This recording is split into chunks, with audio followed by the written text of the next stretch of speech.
Welcome to the Mean Green Show. Every day, get down.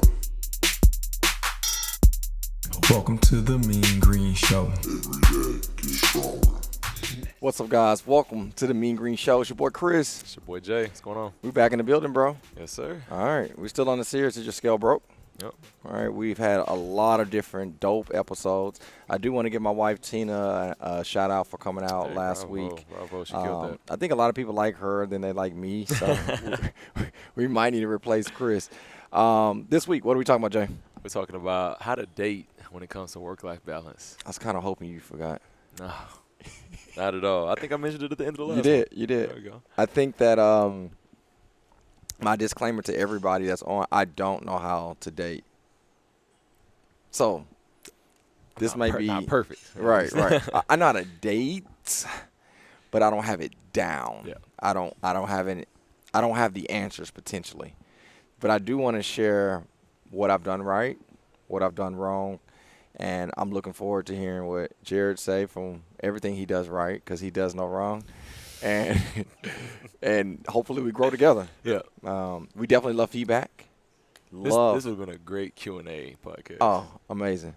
I almost wanted to go live with this one, just because when I say live, I wanted to like look at the questions and answer them as you guys go. That's what I mean. Yeah. But maybe in the future, we may do a 2.0. Yeah.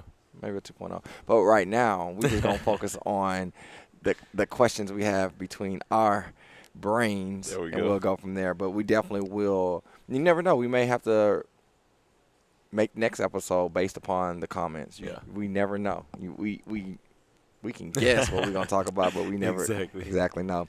So I guess to start off with, I'm married. Mm-hmm. I've been married since 2014,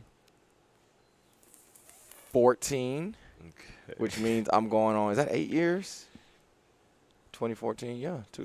I'm going on 8 years, October 3rd. Our marriage has been great, but not perfect. Okay.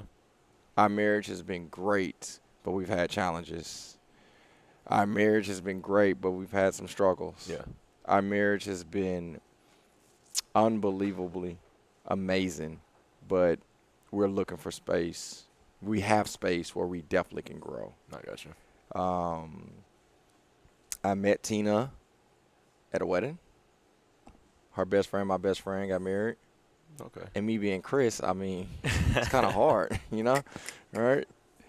And prior to that, I've had relationships. I've had seasons where I dated someone serious. I had seasons where I dated people, right? Yeah. And everything that I just kind of gave you a 1 minute and 30-second snippet, that's where I'm coming from today. Okay. What about you, Jay? Oof. A whole lot different. I'm not married. In a fairly fresh, I'll just say that, fairly fresh relationship. Absolutely. Obviously, I had a career change. Truth be told, I had a career change that ended relationships. So I've had, I've had the college experience of relationships. Yeah. I've had the career trying to figure out how to balance relationships. So for me, obviously not married, but in a new relationship and still trying to figure out how to feel my way, engage through it, and also how to balance my own life while doing that. So that's the position I'm coming from. All right. So. I think that's the perfect way to set the foundation, so they kind of know where we're coming from. Yeah. And Jason did not wave when he crossed y'all. Didn't. That was He gotta so wave when he go rude. back, though. Okay, hopefully Dumbbells he in hears us. hand. Let's see if he hears He us. got 45. You gotta wave. You gonna wave with the 45? Oh, he not. Oh, Okay, he's just doing his thing. But I think, Jared, guys, we need your feedback. Oh, yeah. We're going to need it, because I want to know that a lot of the people you train, I train, or we come across just in between training, and I want to know if this is impactful, right? Because is your scale broke is so broad. Mm-hmm. And I don't care what nobody say, relationships do have an impact on your career. Absolutely. Right? It's sometimes for me, it's been a place where I hide in my career to get through what I'm going through in relationships. Is that healthy? Of course not, right? But in some moments, it got me through. Yeah. And I guess the first question I want to ask everybody to comment down below, and a lot of you are going to be doing this live on the chat, Yep. but also do this if you're replaying on YouTube because it's easier for more people to see your reaction versus just for those that are on the chat. First question I have, and then Jared, you answer. When dating as a woman and when dating as a guy, like you meet at the bar, you meet at church, you meet at Mean Green, what it seems to be like quite frequently. When you meet as a woman, as a guy, in the season that you're in now. So Chris is a certain age, Jared's a certain age, you're a certain age. When you meet, are you thinking I'm meeting him or I'm meeting her and I'm looking for marriage? All right. Actually, I'm not going to throw my boy to the wolves. I'm going to answer this one first, okay? Thank you. When I met Tina, I was not thinking marriage at all. I was thinking she lives in Seattle. This might work out, Yeah. right? And I told her initially that like I wasn't looking for a relationship. I was like, it wasn't like day one. She was like, "Hey, are you looking for a girlfriend, boyfriend?" Yeah. She wasn't like, "Are you looking for a girlfriend?" And I wasn't like on day one, "Are you looking for a boyfriend?" Yeah. We courted each other, right? And it ended up growing to what it is today. But I'm just curious for my sake. Yeah. Like, do people off top? I think guys don't look for marriage when they first see the person, but I could be wrong. Now, I want to ask you this question, Okay. but I don't want you to answer if you look for marriage or not when you first meet someone. And the reason why, because we all hang out, we're real close, and I don't want to, But do you think men or women? What do you think? I don't know. I think you grow into it Mm-hmm. from different spaces. So, like you said, when you in my particular space, I won't lie to you. Same thing for me. I wasn't looking around like, "Where's my wife? Where's my wife?" Yeah. I was career focused. Still am. But when certain people come into your life, if you feel like they fit the script and they can help propel you to where you're going, and I think you kind of start looking. Yeah. I don't know. I feel like that. I'm 27 years old, and I think people in this space are kind of like. So this is weird for me. Obviously, if you like in your 30s, you're not in the same space. But like I'm old enough to get married, and nobody look at me like I'm crazy. Like 27 is about that time. Like Yeah. 24, you're like, come on, you're young, you can Yeah. wait. 27, people, it's like, okay, like now it's about the time where you can be married, start you can looking have at it. kids. Like, so now's that time where it's like, okay, so am I dating with a purpose or am I just dating just to date? Right. So like now is the time when people's heads start kind of getting wrapped around that. Yeah. So for myself, like I've been so career focused that I'm also having that what do they call it, a paradigm shift of trying to figure out What's next? do I just want to date today just to have fun, or do I want to date somebody that's going to help build my career that I'm actually got to build a life with too? Yeah. So It's so many facets, right? yeah, And a lot of it do come from what you witness and what you've experienced from people that you trust. Yeah. Right. So my father was mine. So it's tough because for me, I said this on the last podcast with Tina. I'm trying to remember the exact age. I didn't want to get married, I believe, until I think I said until 44. yeah. Might have been 48. It was one or the other. It was right? 44. I remember that Okay, because I was 44. I thought 44 would have been a great age, right? Yeah. But growing up, my father's first wife, he married, I think, at the age of 20. Different generation, right? Yeah. And then when he met my mother, I believe he was 24, somewhere around there, whatever. So you can imagine the conversation when I bring someone to the house. Because I didn't. My whole life, I brought 2 girls to the house. 2. Dang. All right. Even Jason looked at me like, dang. Right? So now I didn't say I dated more than 2. Only brought 2 to the house. But I've I only got you. brought 2 to see my mom and dad. Yeah. So they know when I brought someone around, I like them or special. whatever, right? So my dad is like, oh, when's the big day? Like he doesn't believe in the term shacking, Yeah, I got you. right? He believes that you take the correct steps as a man, and if that's that person, then don't prolong and be respectful. Yeah. For someone that wanted to get married at 44, it was difficult because I had this inner Chris, but my upbringing was teaching me something different. And I think everybody has that different upbringing. Yeah. Like Jared's is different from mine, yours is different from mine. And I think that's where a lot of anxiety is built, a lot of confusion is built, because we all have this white picket fence on when we think that time is. And then we start looking to see how everybody else is moving. And then when we're not there, it's like, oh, damn, I'm not doing this right, or I'm not lucky, or what they doing that I'm not doing. And I just think everybody has their unique, special way of finding Mrs. or Mr. But I think the first thing we all have to look at, especially at Mean Green, and I'm going to say why especially, it seems like everybody's just really high-performing people. Yeah. It's very few people that come in our doors that be like, I lay on the couch all day. I don't go to work. I don't go to school. I just lay around all day, and I don't want to do nothing. And I'm just super, like, everybody's trying to achieve something. Yeah.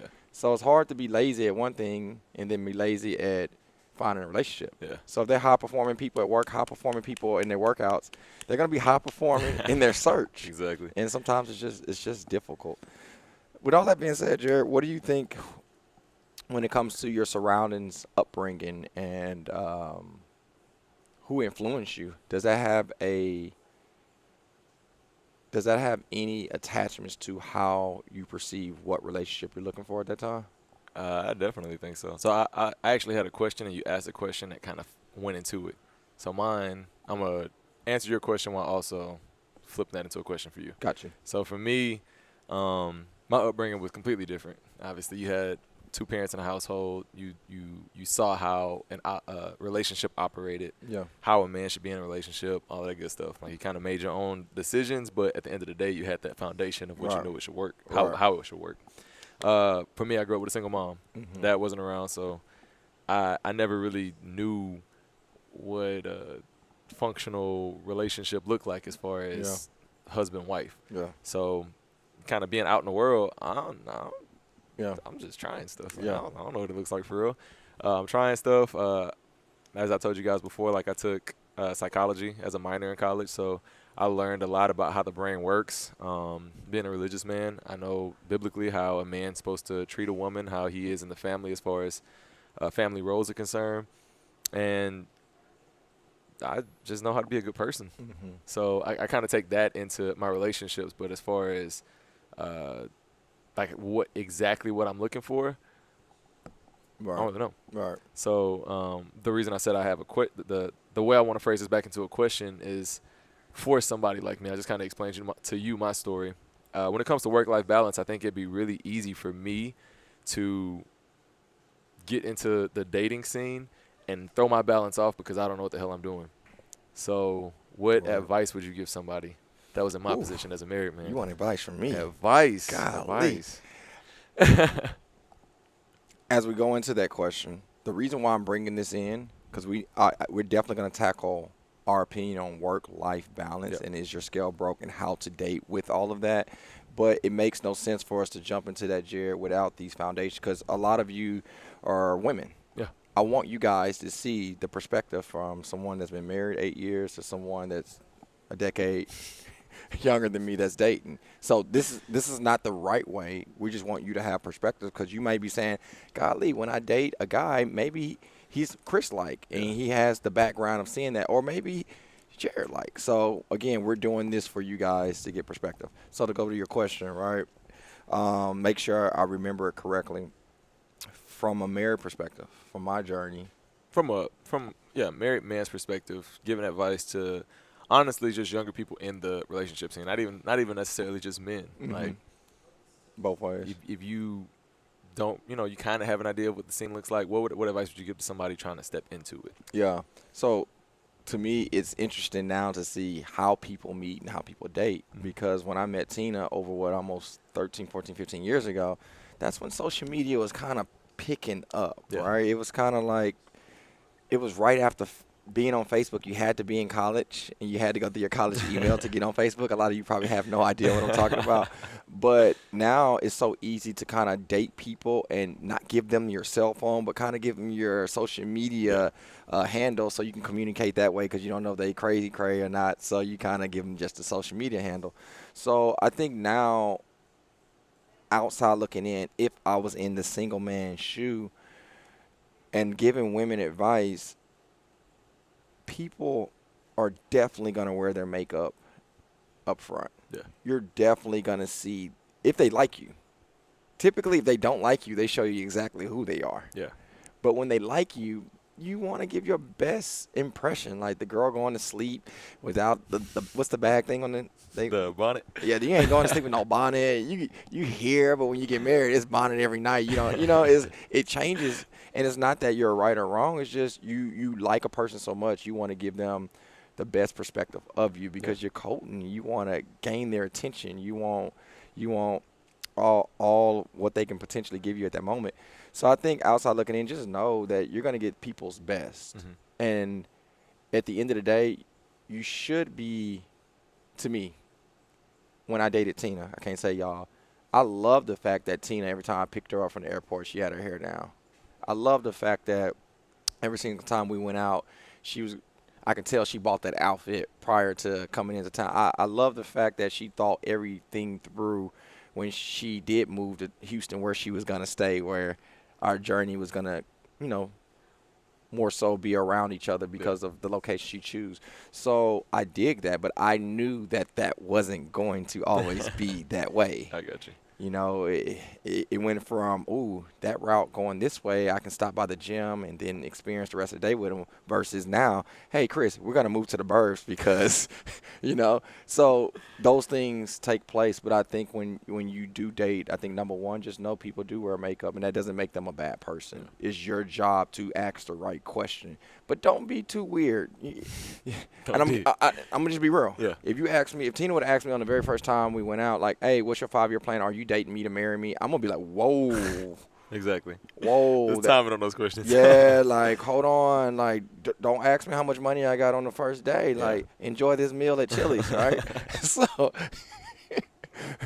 So I think, again, dating is a cool time outside looking in because you get to figure it out. You get to ask the right questions. You get to respond accordingly.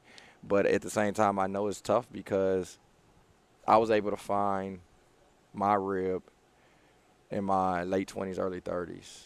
But someone that's in their early 50s, I can see the challenges mentally. Yeah. Like, dang, like I shot my shot a lot of times and people took my heart for granted. And I still haven't found that person. So it is definitely sympathy there, but just understand, man, marriage doesn't make it easier. Yeah. If you don't ask the questions prior to marriage, it's going to be revealed once you become married. And, I'm going to stop right there. I like that. Just because personally I do think it's so important. I love how you said your rib, right? Somebody that's like adding to you, adding to your strength, adding to your stability. Like for me, kind of looking in the dating scene, like I think that's one of the most important pieces. Yeah. Like whenever you are asking them questions, like really I do believe that's very important. Not to, like you said, I don't care how much you make. Yeah. Right now is, do you add to what I'm doing? 100%. So I think that's kind of the big dating thing that I've seen a lot of people make mistakes with as well. Just somebody that's not adding to you. Yeah. And I think in the gym scene, especially, like we talked about this, I forgot what podcast it was, but we talked about somebody loving to work out and then dating somebody and they fall off. Yeah. Right? Like I think being able to find people that keep you on your path and add and not necessarily knock your scale off. Like they help you balance your scale as opposed to knocking it off. I think that's important to find, especially as you're dating. 100%. Because at the end of the day, for me, can't say y'all, but for me, it's energy. Yeah. Like you only have so much. So for me, if I'm talking to 4 chicks, man, that's draining. Yeah. Like I got to remember four birthdays a year. I got to remember to buy 4 different Christmas presents. I got to figure out who's going to come to the house for Thanksgiving. It's like I'm joking when I say this, but with every joke there's a form of truth. But I think that when you talk energy, you only have so much that you can pour out. Yeah. And for for me specifically, when I got to a point where I could not pour out in the dating scene and grow the way I wanted to in my career, it became very difficult. Mm-hmm. So for me, I was like, well, shoot, I'm just going to focus on my career. And it's funny how, for me, through my faith, it's funny how God's like, oh, you're ready. Because I think if I'd have kept going a certain route and just, who cares about my career? I'm just going to talk to as many women as I can until I can't go no more. I don't think I would have the opportunity I have today. Yeah. But when I was just like, oh, it's more to life, it seemed like, oh, now you want to come. Quick. You know, Tina said we were blessed with twins right when we opened the gym. It's like life doesn't happen always as planned or when you want it to happen. But I think what Jared said was so crucial for me and Tina. Tina's pretty, whatever, right? Like, it is what it is. But the thing that caught my attention was her productivity to build me. Yeah. I said that in the last podcast. Mm-hmm. She made me better. She made me and Green better. And that's what caught my eye. But if she was just like, hey, I got a dope bag. Here's my high heels. What restaurant we going to? And that's all I saw. I ain't going to say the rest of it, but just Nah, I get it. that wouldn't have been for me. I get that completely. That wouldn't have been for me. And don't knock on that. It's just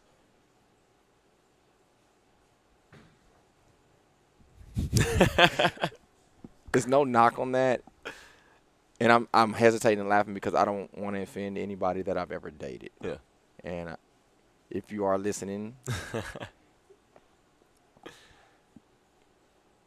for where I want it to be and where I want to go, there's a certain type of woman that has to be there. Right? We talked about this, not being insecure in the position that I'm in. Mm-hmm. Like, there are factors that had to be done. Absolutely. And I think past experiences, it just, I'm going to go next. What you got? I mean, I like that. And I love the hesitation, but at the same time, like, you're a realist, I'm a realist. I think there's somebody out there for everybody. Mm-hmm. And I believe Absolutely. One of the things I do want to say on this podcast is just be true to you. Like, whoever that is, be true to you.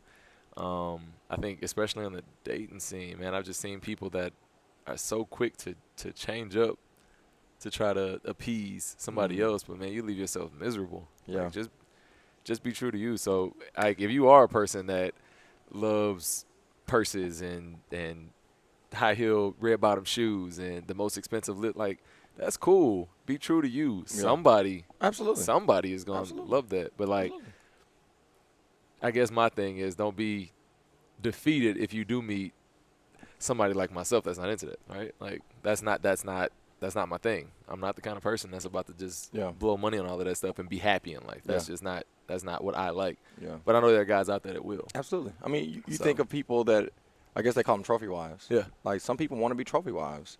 Some people want trophy wives. I don't want a trophy wife. Yeah. I want a pretty wife. Yeah. But you're talking to a guy that's pretty cheap. Like, you've heard that numerous amount of times on this show. Pretty cheap. You know, like, I will spend money, but, like, spending money is not what I always want to do.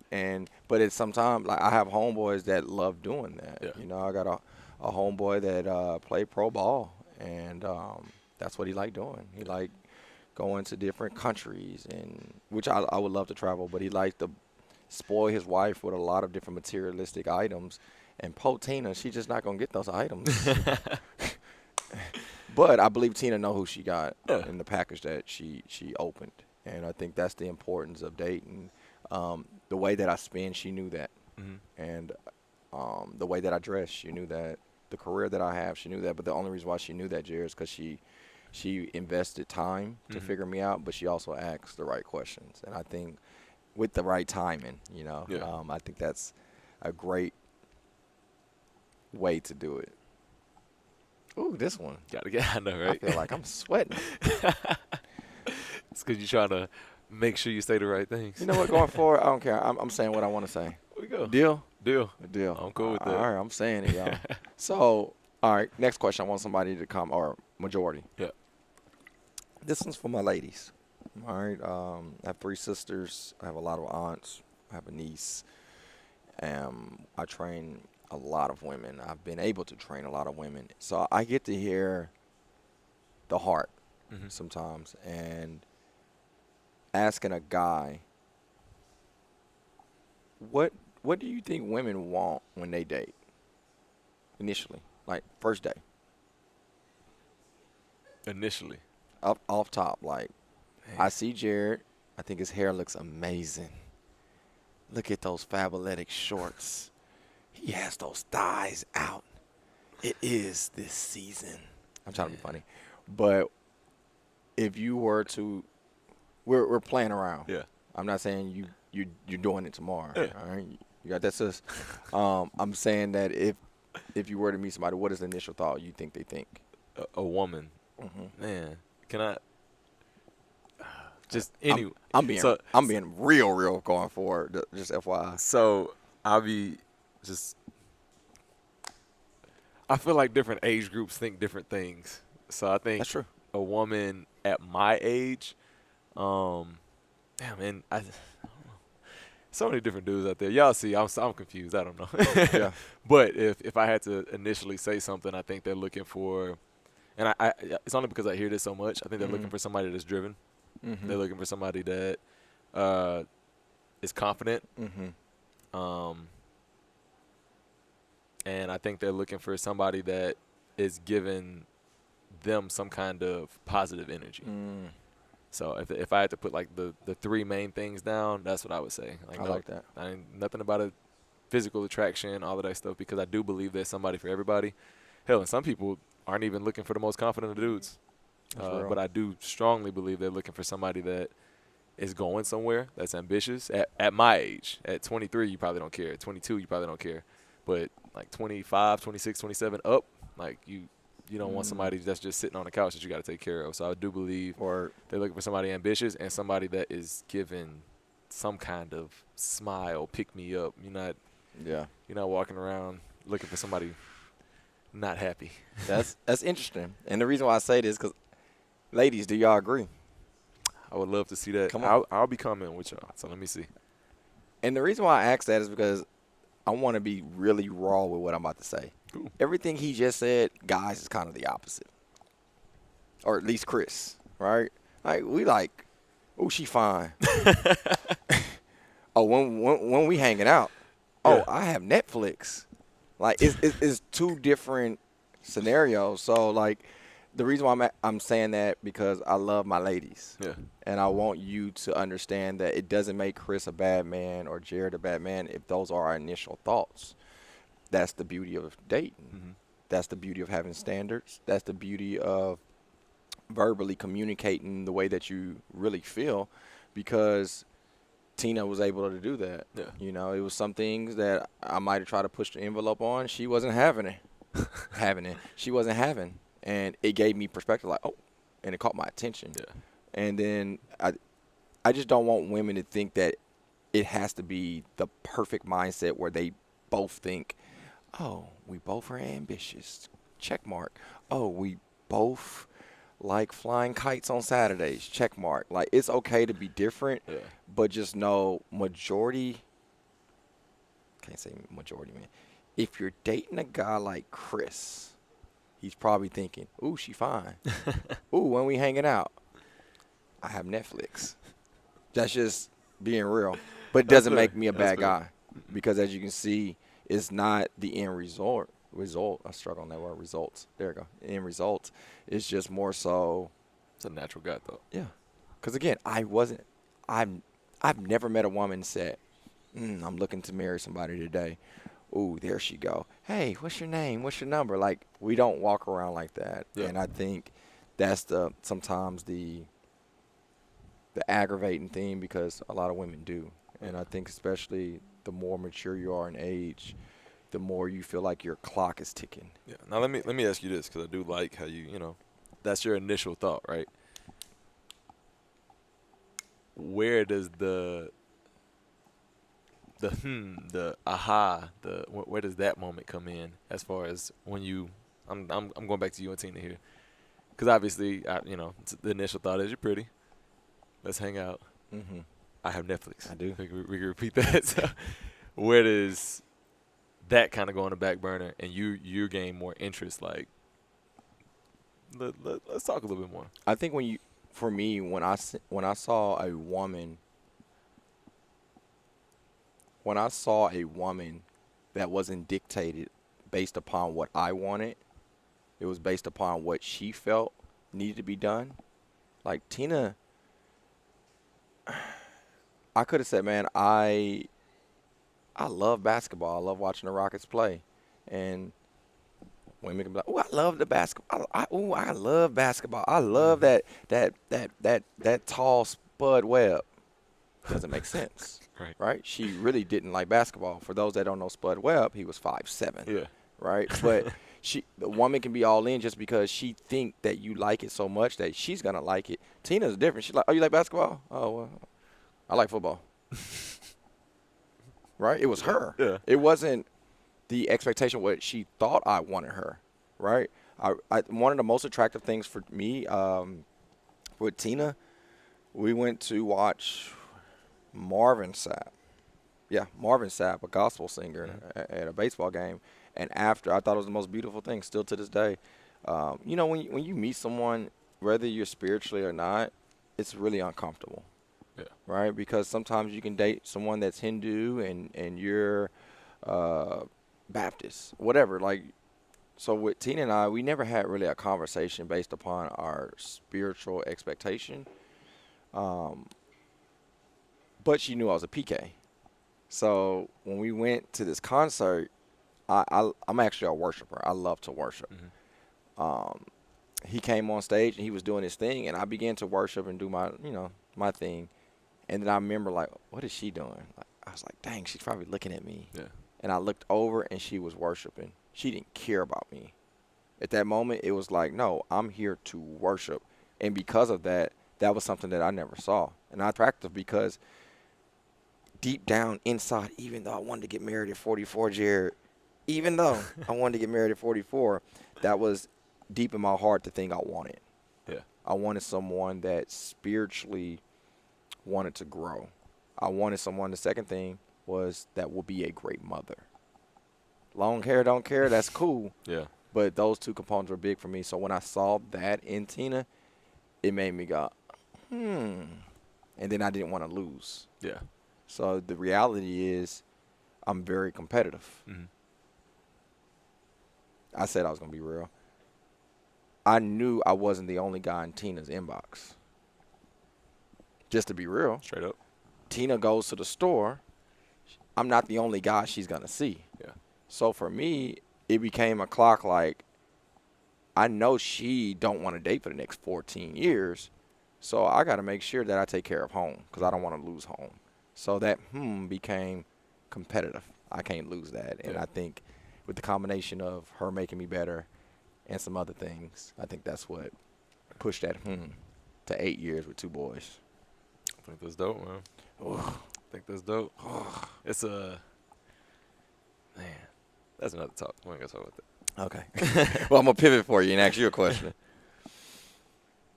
You heard the experiences that I've just mentioned. You know yours. We've talked about women, men. Now, how does that work with what we do in a career? How do you actually date? You know, like right now, you work Monday through Saturday in person. Sunday, you're probably still working sometimes from your phone. Yeah, just Right. right. How do you date? That's the meat of this. How do you actually date? When you get off during the week? Like 9:30. Oh, in the morning? Huh? Oh, in the evening. Well, when do you start? 5. Oh, wow. Do you sleep? I try. Oh, when do you actually date then? That's what we want to really kind of pick up from a single person. How do you date? So I think the most important piece, I think, is the question I rose at the front end. Like, for yourself, I really do think you have to know who you are and kind of build that foundation before you start hopping into anything with anybody else. So for me personally, before I actually got into dating someone, I wanted to make sure that I had enough time to give to myself. So if I don't have enough time to give to myself, you don't have enough time to give to anybody else. That's tough right there. So I wanted to Conviction. yeah, kind of make sure I could do that for me. And just being 100% real with you guys, my time for me before I started dating was spent working. Like, How's your time? because I love what I do, like that's my time. Heck, signing somebody up brought me more joy than going to buy myself a burger at a burger shack or whatever. Like, That's real. Like working for me brought me more peace, brought me more joy than going and doing something I like that. outside of there. How do you think someone that has a job that is not like yours, how do they actually figure out career, them, and dating? Is that even possible? I hate to give bad perspective just because I haven't worked a 9 to 5. I haven't worked a regular Okay, job. that's fair. But I mean, to me, like I said, I think there's just different ways to balance your life. So for us, career, like career is just so intertwined with everything that we do in life. Yeah. Like literally everything. We're about to go on a vacation trip. We're about to work, but it's fun work. It is like fun. it's not about like we're not about to go and sit on a computer and be on conference calls and meetings all day. We're 'Cause that's about to not do fun this. to us. Yeah, it's That's not. not fun to us. It's not. But we're about to do this. We're about to sit on a podcast. Now the ladies and the other couples that are around us, they might be like, "Ooh, Yeah. but we talking on a podcast." So I think if the other way around, I think you have to have a shut off switch. Yeah. I So- like that. So I think even at that time, okay, Shanna, I love you. Shanna's my wiser. She said don't call her older sister. Call her the wiser it's sister. the wisest. I like that. I worked for Shanna. I worked for one of her tax offices, and I didn't know how to do taxes. Still don't know how, right? I'm not a numbers guy. I'm still not a numbers guy. But I needed money. Yeah. I needed to fund this project called Mean Green. So when I worked for her, it wasn't fun waking up tax seasons in the winter. Yeah. Why the cold days happen to be the days that Shanna had me going to pass flyers out at 5 in the morning, you know? And I didn't enjoy that. I was single, so I still figured out how to work a job that I'm grateful for, Yeah. but it wasn't the one that I woke up without my alarm clock. Yeah. Still figure out a time to be a trainer because I was training at a global gym at that time and converting to the ideal of Mean Green. And then I was dating, and then I did need some me time because my me time wasn't the podcast. It wasn't training people. It was more like, how do I get somebody to actually trust me? That was Mean Green. How do I actually get one person to come out at the first stage? What I did at that time, I joined clubs. So this might be a thought for somebody. I joined a basketball league. I really enjoy basketball. At that time, shout out to my boy D. Cright, my boy LB, my boy Taco, Carl, everybody that I grew up with that were real close. I'm still close with. We played once a week, Mondays at 7 o'clock. That was enough. It was disconnection from a healthy disconnection, probably from being obsessive with growing Mean Green. It was a disconnection from the tax office, and then it was also a disconnection from being under someone or someone always being under me. It was my time to do what I'm passionate about. So what do you guys do? What do you love? It might be ministry. It might be meeting for, was it mimosas? Did I say it right? Mimosas. Yeah. Mimosas. It might be going to the movies. It may be painting with a twist. You have all these different things you can potentially do. And that was just the basketball game's 40 minutes. It was just an hour out of a week, but it was enough for me to disconnect. So found that balance between what brings you joy and a smile, from what's productive, and also from your relationship. So I would encourage that. Find something to join. 'Cause I did have fun with the volleyball, by the way. I like it. Yeah, that was good. That was really fun. That was really fun. But no, I think to finish off your question as far as how to date in this mind space, I know we said one, find yourself, learn how to date yourself, learn how to make time, and then the other thing I think is just knowing. I'm trying to figure out how to phrase this. Kind of got to know what you have to give and what the other person has to give to you when it comes to dating. Schedule wise. Yeah, schedule wise. So Just full transparency. The person I'm dating now, like one of the big things that they had a really hard time with was adjusting to dating a trainer, like our trainer schedule. So yeah, you brought it up. Yeah, It's tough. wake up at 5, get home at 10. Yeah. They're a nurse. They wake up like maybe an hour later, but they get off at 2 or 3. Mm-hmm.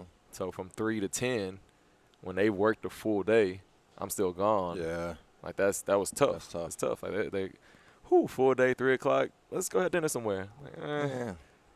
can't. Yeah. And That's tough. honestly, props to her because she's figured it out. Shit, first two months and a half, Yeah. hard time. But now it's like, you know what? Yeah. I get it. I signed up for this, and she don't even ask no more. Yeah. Like, she knows she work. If she get invited somewhere, she know I can't be there. Yeah. But she knows. She also knows where I'm headed. That's Like, that she, part. She knows the direction I'm headed. That part. I definitely appreciate her for that. But yeah, like during the week, and I tell a lot of people, like my friends, this like Monday through Thursday, just honestly don't ask. Yeah. Just text me. Yeah. Friday, I've tried to free a little bit of time up. Mm-hmm. Saturday, catch me in the evening. Sunday, I'm church, and then I try to chill. Yeah. Nothing. So that's kind of the schedule that luckily I found somebody that's willing to adapt to. But Yeah. if I had somebody that was just constantly giving me a hard time, It wouldn't work. it wouldn't work. So I It think wouldn't that's what it boils down to. Like I said, find somebody that is willing to give to you, which she was willing to adjust and adapt to my schedule, and that you're willing to do for them. So for me, I used to get home at work, and when I was done at 10, and I still do it, but I'm more self-conscious of it. I get home at 10, like I would still go home and work, but now I try to make sure I'm extra productive during these midday hours, Yeah. so that when I do get home at 10, if we see each other for an hour or two, like Yeah. I can give that Yeah. during the week I like instead that. of just saying Monday through Thursday, hey, I won't even see you. I like that. So I've had well to give to said. her, she's had to give to me, and that's why it's working. Yeah. But if you have a schedule, or it's hard for if you have a balance and it's hard for somebody to kind of help you with that balance, then I think that Yeah. that's I love tough. it. I want to talk to the men, if that's okay. Yeah. Fellas.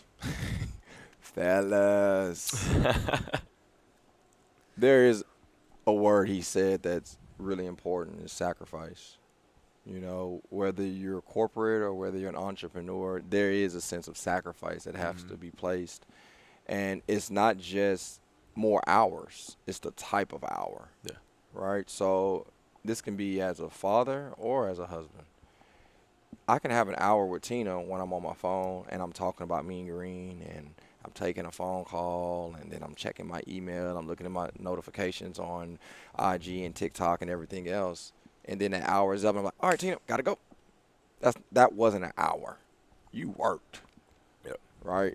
So being strategic on the way that you spend an hour can be a lot different versus experiencing an hour. Yeah. It's a difference, right? So if we go through that hour again, everything I just said, if I literally just put my phone up and literally just talk, like, what you got going on today?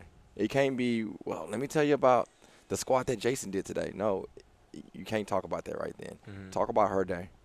What was her expectations? What did she do for fun? Where are you at mentally? Yeah.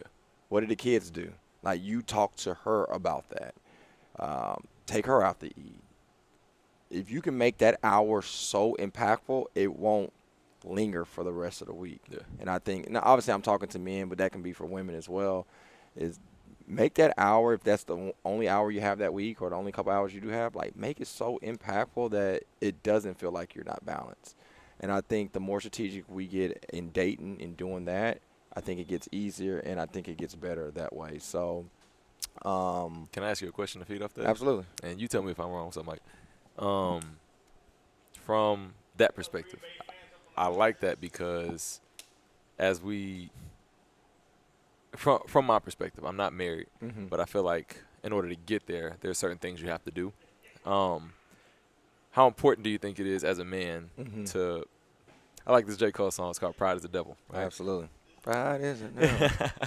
I think men are very prideful sometimes, and I think especially in relationships, sometimes it's always me. Like what I'm doing outside this house to provide inside this house.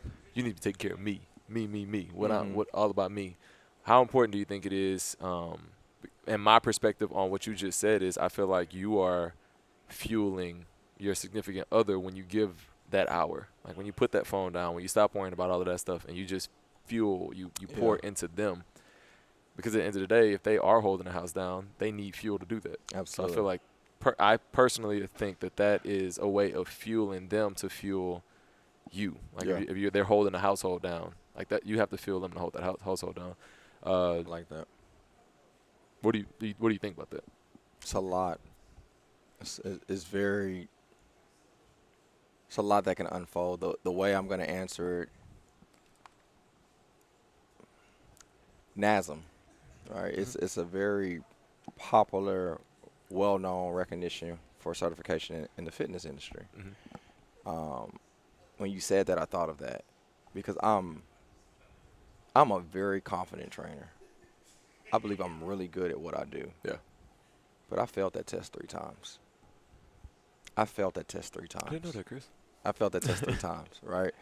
And the time that I finally did pass it, I didn't think I passed it, right? I don't know. I'm just not a test taker, and I don't know. I didn't do well, but because of that, I am who I am now. Yeah. Maybe I will be doing as well as I am in fitness after passing it the first time, but maybe not. Same thing that happened with me in dating, in marriage specifically. I failed at that a lot. And I think it's really important. We talked about this in earlier podcasts, being around people that inspire you the right way. I have one of my closest friends I've been knowing since I was 6. His name is Steven, but we call him Taco. I hope he sees this. He was one of the people when I was dating Tina. I think it might have been year 1 in our marriage, maybe 2. And it's such an adjustment when you get married. Like, you can date and y'all can be staying together, but when you get married, it's different. And I never stayed with a woman, ever. Yeah. So when me and Tina moved in, that was the first woman I've ever lived with. It was such a huge adjustment for the both of us. And I remember complaining to him about this and about that, and she complaining about my schedule. Yeah. And I'm being very transparent. And Tina, comment down below. Right?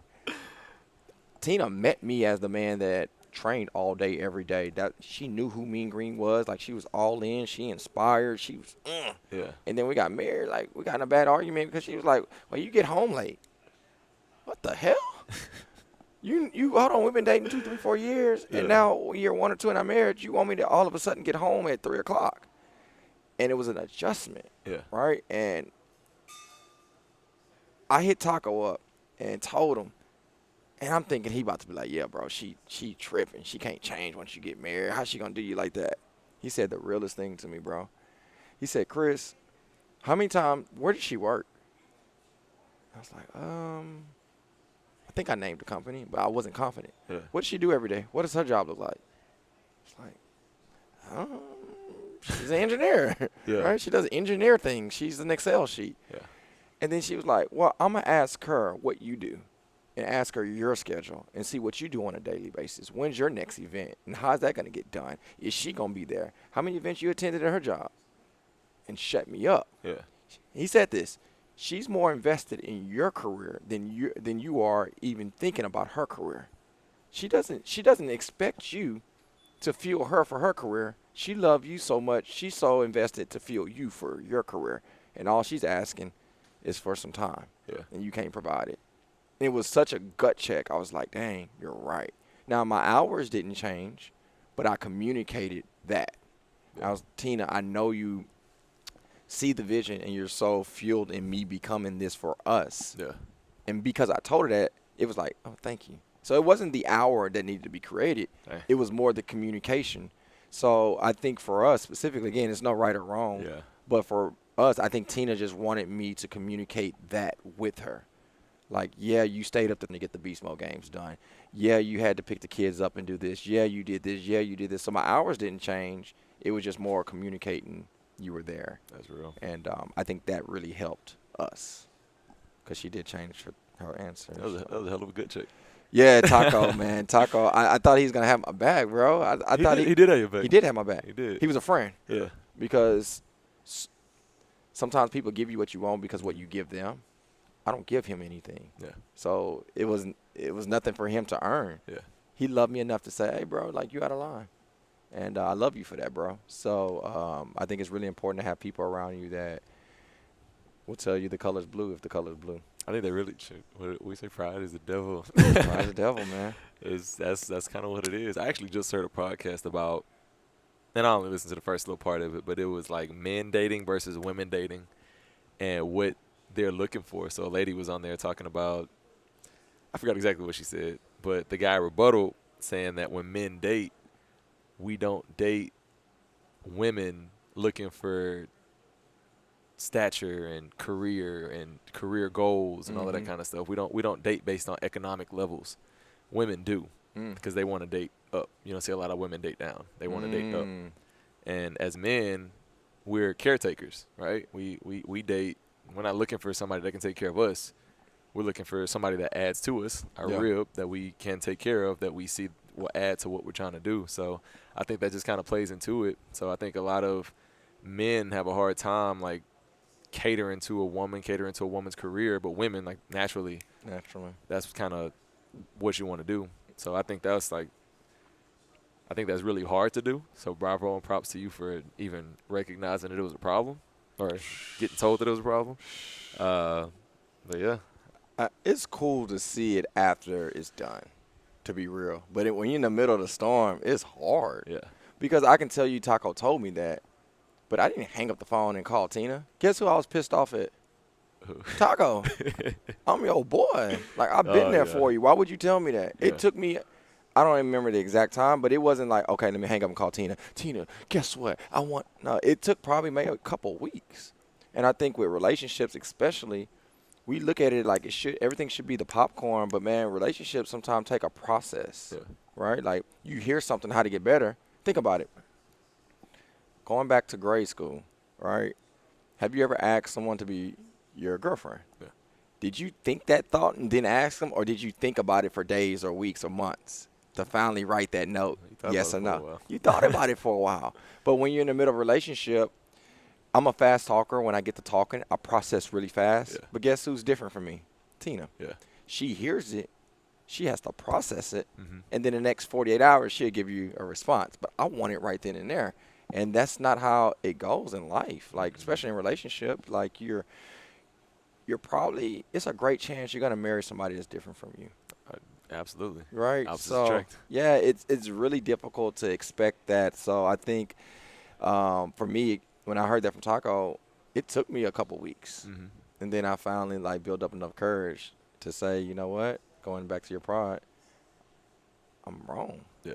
And I think for Tina, I think the thing that Tina respect out of me is that I make mistakes, but I'm quick to tell her that I don't know what I'm doing or I messed up, you know. Very personal. I actually spoke at my church once, and this came out the blue, so I really believed it was from God. Where we at on time? I really believe this was from God. I was talking about, I don't remember the subject title. I think I was talking about generation curses. Okay. I didn't know this until it had to be from God, Jared. I didn't know this, but it hit me on stage. I said the church, I was talking about generation curses, and I said, I want to be the first green man that never had a divorce. And, like, that's a personal goal. And I got home. I got in the car, excuse me, not home. I got in the car, and me and Tina was talking about that. I was like, dang, I guess that is true. Yeah. And, I mean, that's a fight, right? Like, if you really think about it. So when you talk marriage and dating, a lot of us, we don't have the experience of having a marriage prior to marriage. Yeah. Now, some of us, unfortunately, went through a marriage, got divorced, and when you get to your next relationship, it's kind of like, I know what I'm getting into, I know what I'm signing up for, and I know what I'm looking for. But it's a lot of us that have not been married before, and you're going into a marriage. Yeah. So it's like raising a kid for the first time. You never had a kid before. It's your first time being a mom or first time being a dad. It's going to be some bumps. It's going to be some tough turns, man. But at the end of the day, there's a bad formula. Pride is part of it. Yeah. And I think as long as my dad says pride is expensive, as long as you want to hold on to your pride, there can be some things that you miss out on. So when we talk work-life balance and dating, man, there's going to be some sacrifice. Has to be some sacrifice. And I'm curious for those that are open to what me and Tina has learned or what we're learning. Mm-hmm. There's different seasons in sacrifice. There's moments when we were creating and what we're at now. There were moments where she sacrificed her time, Mm-hmm. her career, her passion for us to get to where we're at now and where we're going. Mm-hmm. But there are some seasons now where I'm sacrificing training and being at the gym or leading boot camps or doing personal training to build Tina up. Mm-hmm. And I think as we continue to mature in life, knowing that there's different seasons of sacrifice, and as long as we're able to do that, I can see Tina and I being strong for the long run. Yeah. And I can see a lot of things that can go wrong if we don't sacrifice. Can you imagine me still training 12, 14 hours a day? It'd be terrible. We wouldn't be together. Mm-mm. There's no way. I don't care how much Tina loved me. Like, at some point, it cannot be 90% work and 10% life. Mm-mm. You know what I mean? Like, if she truly want us to grow in a healthy manner, for us to be good role models for our boys, I have to sacrifice. Absolutely. And yeah, man, I'm very appreciative of that. So looking back out of arguments and things that we may have gotten into, it's funny, I don't remember them. But I do remember the sacrifices. Yeah.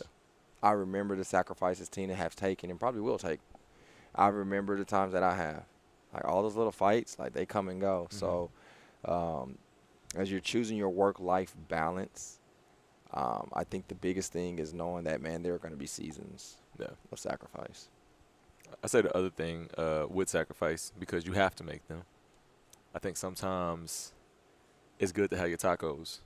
Oh, talk about those with the green sauce? That is not what I'm talking about. Oh. I'm talking about your friend taco. Oh. I'm hungry, y'all. Let's talk about the tacos. I was like, green sauce? Yeah, taco. What up, taco?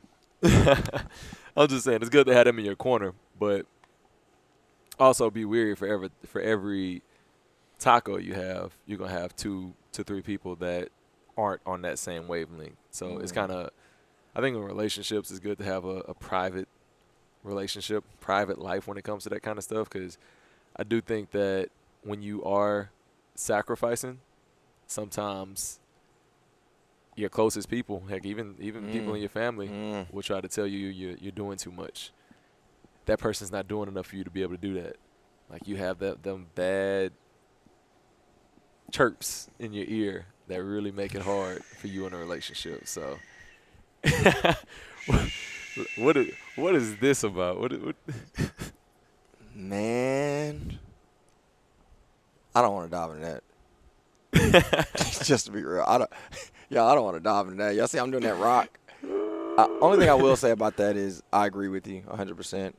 Your relationship is your relationship. Yeah. And it's hard. Like, there are relationships I have with my family where we don't see eye to eye, and I try to be as private as I can about it because they're my family. I'm going to forgive them. Yeah. But the people that I allow to understand what's going on because I'm their friend, they don't forgive the way that you would forgive your own. No. Right? So same thing in marriage and relationships. Like, you love that person, you really care about them. Like, man, try to keep y'all stuff between y'all because, yeah, that's where I'm going to leave it. Yeah, I heard that. I'm gonna call Eric out. Oh, snap. ED. What up, girl? Mama E. She said she had to stop giving advice because she learned that real quick. Like, she don't talk to people about it just because, and we're all human. Yeah. So everybody does it. You get into an argument. Me and Chris are together right now. We cuss each other out, but then we riding in the car to go get some lunch. in 4 hours. Yeah. But between that 4 hours, you called your friend. He said X, Y, Z. He said X, Y, Z. Now this is sitting on their heart. They gave you this advice. You shouldn't do. You shouldn't take. Yeah. And then you're not mad at them no more. Y'all go eat lunch, but now your friend still has that on their heart. Absolutely. So that affects things. And now when you talk to them and get that advice, they have nothing but bad stuff to say about them. Or Absolutely. now they don't have any. No, Yeah. I don't got no opinion on that. Yeah. You're gonna do what you want to do anyway. Yeah. So just be wary on that, especially as you're getting into that the dating scene. Like family can knock your relationship balance off based on how you went about it. Friends can knock your relationship balance off. Yeah, man. And you know what? It's really natural to call the person that's gonna give you the feedback you want. I think that's what I love about my guy Taco so much is because I called him because I thought he was gonna give me a certain reaction. Yeah. He just loved me enough to tell me the truth. Yeah. But like if I want some shoes, I call Taco because he what they call shoe people, shoesy, Sneakerhead. sneakerhead. Yeah. So if I want to go buy, not that I have any, because I want some. Key, holla at me. I want some Yeezys, right? If I go say, hey, Taco, I found some Yeezys for $350, he gonna be, oh, you got a bomb because they're the most comfortable shoe. Yeah. But then if I call Jerry, I'm like, hey, Jerry, I found some Yeezys for $350, he gonna be like, boy, what? Exactly. You know what I mean? But we call typically who we want to call. Yeah. If you do want feedback, again, I'm going into my faith. It says seek wise counsel, not your friend, not mama, not the person next to you. It said seek wise counsel. So if I'm going to go talk to someone about Tina and I'd rather talk to someone that's been married for 30, 40, 50 years. Not against anybody else's relationship, but they probably experienced what I'm experiencing, and they're still going, right? And if I want to talk to someone about recovery from a knee injury, guess who I'm talking to? Someone that's been through it. Do I want to go talk to someone that's never even experienced or studied it? Not at all. But when we do relationship rehearsal because somebody hurt your feelings, you go to the person you typically talk to, and somebody that you typically may talk to may have not had the experience that you need at that moment. Yeah. So, whoa. That was deep. Whoa. Because I got to You didn't even say a word. I know. He did a Chris Green, yo. He did a Chris Green. He was like, I'm about to drink some hot. No, because it's seeking wise counsel. Just playing off that, like, business. I'll just be honest. Like, look, we're being blunt, we're being transparent. Obviously, you're my mentor. So, like, I've heard that in my own, behind my head, in my own support system. Mm-hmm. Oh, you listen to us, Chris? That's Yeah. tough. That's tough. Like, That's tough. yeah. That's tough. So for me, like, that's why I said just be grounded in who you are and where you're going, what you're trying to do, your own self-identity. Because like I'm just using that as an example. Like, yeah, even in my own support system, like, oh, you listen to us, Chris? Yes, I'll listen to his Chris. That's tough. Yes, I'm gonna take his opinion. Yes, I'm still gonna listen to yours. But yes, I'm gonna put a lot of weight in yours. You've done it. You've been there. Doing and done where I'm trying to go. Where I'm trying to go. Yeah. Yes, I'm gonna listen to Yeah. you. So I think I take that as you're trying to support other people too. Like, Yeah. Absolutely. So, And I think it's important that we say this, and then we'll finish up with one last question. Just because somebody's reaction or opinion doesn't fit what you're doing now, doesn't mean they don't love you. Oh, yeah. All right? So Jared and I are not telling you just because somebody in your relationship is not fueling you a certain way or their opinion doesn't fuel you a certain way, I'm not saying cut them off. It's just a certain conversation. If I want to go buy $50 million worth of property, it's nothing against – I'm going to use you. It's nothing against Jared, but he hasn't bought 50. Have you? no. Okay, just making sure. He hasn't bought $50 million worth of property. So it doesn't detour our relationship. It's just I want to make sure if I'm going to make that type of investment that I want to make sure I take as few losses as possible. So I want to make sure that I can get wise counsel. And Shanna and I, everybody know we're super close. Shanna was not big on me opening the very first gym. You told me that, yeah. Yeah, she's just like, why? The overhead's going to be different. It's going to cause more stress. You're doing something that you've never done before. Like, but it wasn't her vision, in all respect. She didn't see what I saw. When I got the building, she was like, this building? It was like, no, like this. But it wasn't what she dreamed about. It wasn't what she had the vision about. Yeah. And I think in relationships, that's what we have to remember, right? The relationship that I desire out of Tina may not be the relationship that my dad desired for me to have. Nope. Right? That might not be the relationship that Jason desired for his friend Chris to have. But That's Jason real. ain't doing the pillow talk that I'm doing, as well as my dad, and they Yeah. bet not be. Right? that gets weird. Being funny. But I think that's where you got to really seek not only wise, but sometimes neutral. So, I really like that.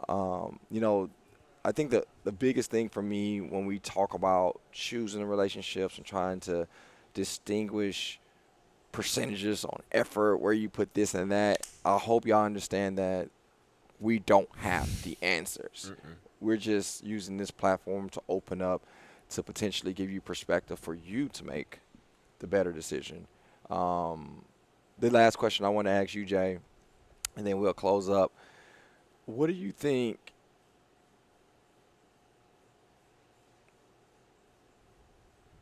I want to word this the right way. What do you think from relationships that don't go the right way for you, what do you do next? And the reason why I ask that is because there are so many guys and ladies that we know, even personally, that the relationship didn't go the way that they may have wanted it to go. What's the next step then? You know, because I mentioned this before, when it bothers me to see a woman work her butt off for a guy and they get where they want and then they start dating and then they just fall off the horse again because of that. What do you think if it – because, again, to be married to the right person, I like the way that my counselor said it when Tina and I was getting married. He said, finding your wife is think of the amount of women that you came across. You've seen potentially hundreds and thousands of women, and you're trying to choose. Not, I didn't say be with. I said seen. Like you were in elementary, in middle school, in college. Like you walked to the mall. You've seen so many different women, but here's this one that's going to be the one and the perfect fit for you. So it's a miracle actually to find. But so throughout that miracle, think of the amount of dates you go on that don't work out. So for you to find your miracle, if it didn't work out, that means it wasn't your miracle. Yeah. That's what basically was saying.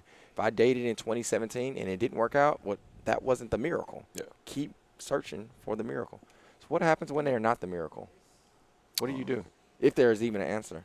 I think there is, and I think it all ties back into everything we talked about. You talked about your kids growing up and struggling, right? We talked about that last week. I think it's needed. Like, you're not your best you. You're not your best, you know, I call it battle tested. You're not battle tested. You're not, if you don't have any of that experience from dating, how are you going to be your best whenever you do meet that miracle, whenever that miracle does walk into your life?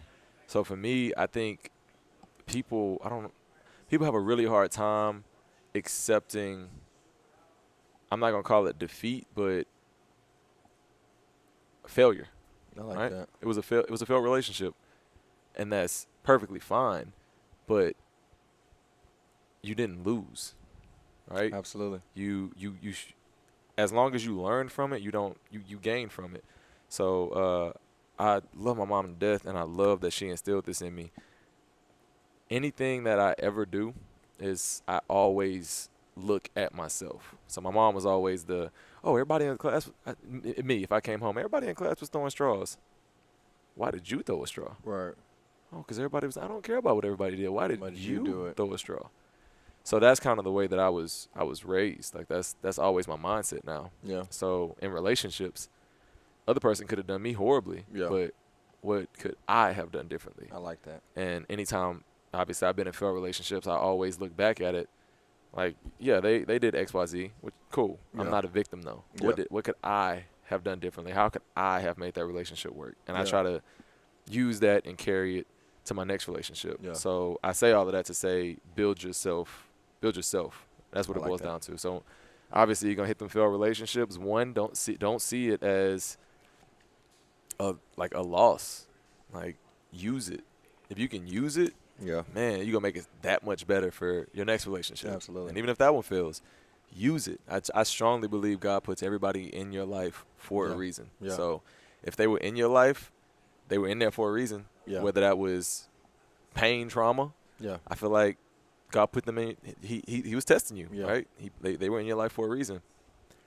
But you didn't lose. Absolutely. You're still here. Absolutely. And there's a reason for it. So that's what I would say. Build yourself up. Absolutely. You use that last relationship. If you just got out of a relationship, use it. If you were, yeah, I love it. That's what it boils down to. I love it. I love it. I love it. 100%. Hopefully they don't get mad at me using their names because I try not to use names on the show. But my brother Milton, and Liz, if you met Milton and Liz, they are two peas in a freaking pot. When you talk about happy and joyful and just like can't get enough of each other, I think of Milton and Liz. Like their marriage is unfreaking believable to me outside looking in, right? But they both had prior marriages, and I just cannot imagine Milton without Liz or vice versa. But if they would quit on themselves moving forward, they would have never found their miracle. And that doesn't mean the prior relationship was a waste, because speaking for Milton, I mean, even his ex-wife, like, I'm still cool with her. Yeah. Great, unbelievable person. But, man, that miracle they had together named Asia, oh, man, like, that is my baby girl. So, from dating from your high school sweetheart to dating and getting out of a divorce is not the end. I leave you with this on this podcast, and then, Jared, you wrap it up with anything you have.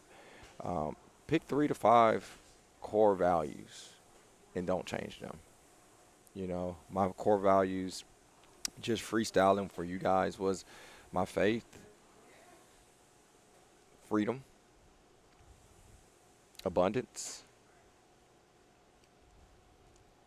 Those 3 for sure. And then family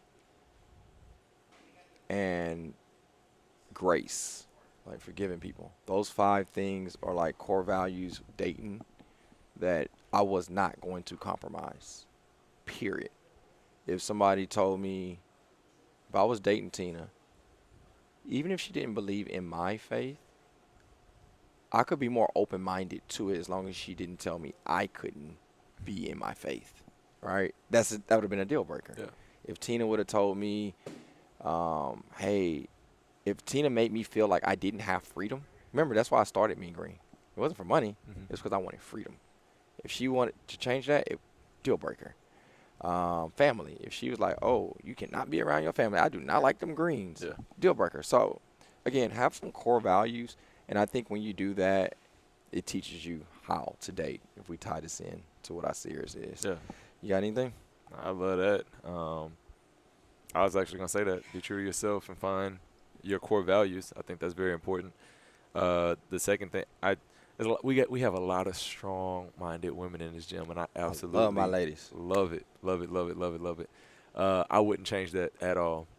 The only thing I would say in dating, I think that is very important.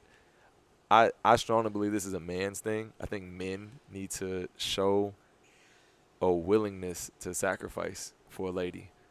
Like, I really think that's important from a dating perspective. That's real. That's real. Willingness to change. That's real. Not necessarily change, but adapt, because you're going to have to adapt. Everybody has to adapt to relationships. That's real. But, yeah, that's kind of to my guys a little bit. Like, you kind of drop the pride, man. When it comes to dating, drop the pride. Pride is the devil. You ain't got to be vulnerable. Hold on me. Drop the pride. Yeah. Yes, sir. It's interesting, man. I've dealt with it. You know, the crazy thing about dating, it didn't start at 30 for me. Right? Dated starting, I think I wanted to date girls in middle school. Yeah. All right? Like, in middle school, you got to think about this. There's a perspective that God, lady. Let's do this in 3 minutes. There's a dating perspective for little girls in middle school and little boys, right? Little girls probably like, oh, I want to marry him. And the little boy is like, oh, I just want to be cool and have a girlfriend that's a cheerleader while I play sports. Yeah. And then in high school, the girl's probably like, oh, I I think I want to get married. And then the little boy is like, oh, I think I want to get my first kiss. Yeah. And, like, it seems like. They might want their first kiss, too. Ain't gonna jump to Right. It seems like the guy sometimes going to be the butterfly initially when they're dating. Mm-hmm. And when I mean the butterfly, it may not be as concrete of, is this the one? Mm-hmm. From what I've realized in my life, women don't really date as a butterfly initially. They're like, can he be? Yeah. And guys, we date sometimes and not even think, can she be? Mm-mm. So that's my 2 cents for women Yeah. and men. When you're dating, just know, it's nothing bad or wrong from that guy. It's just sometimes how we're built. Yeah. And I think the women that do have a very healthy relationship, they probably seen that early on. Yeah. What I will say, women, you have a special power in you to make men want to change. Right? It's not your job to change them. It's not your job to force them to change, but it's something in you. If he's the one, he will make those sacrifices. Mm-hmm. But the key term was if he's yeah. that one. I know we get caught into height and and I know we get caught into what they do. I know Yeah. we get caught into all these things that are great, but and I'm not limiting people's expectation, but man, sometimes people don't have it then and they're growing into it. The thing that I have now is not what I had when I met Tina. Mm-mm. But what if she'd have been like, Chris don't have this and he don't have that and he don't have that, and then you look up 12 years from now, I do have that now plus more. Yeah. Same thing for dating a woman. I mean, we can go back and forth on this one, and it's just one of those things that I'm hoping, Jared, that we were able to be vulnerable / authentic / bold to present our perspective. Mm-hmm. That doesn't mean, I know I said it about 7 times, doesn't mean it's right, but we just wanted to put that out there. Yeah. And start a conversation potentially, not with us. I don't necessarily want to talk.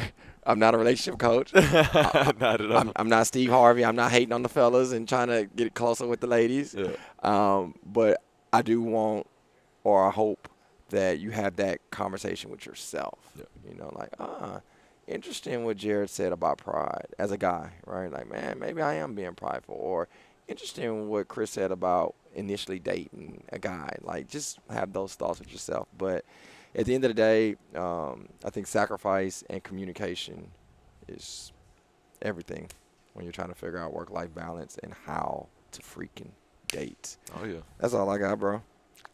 That's all I got. Yeah. Yes, sir. Well, my peeps, share this one. Comment on YouTube for this one.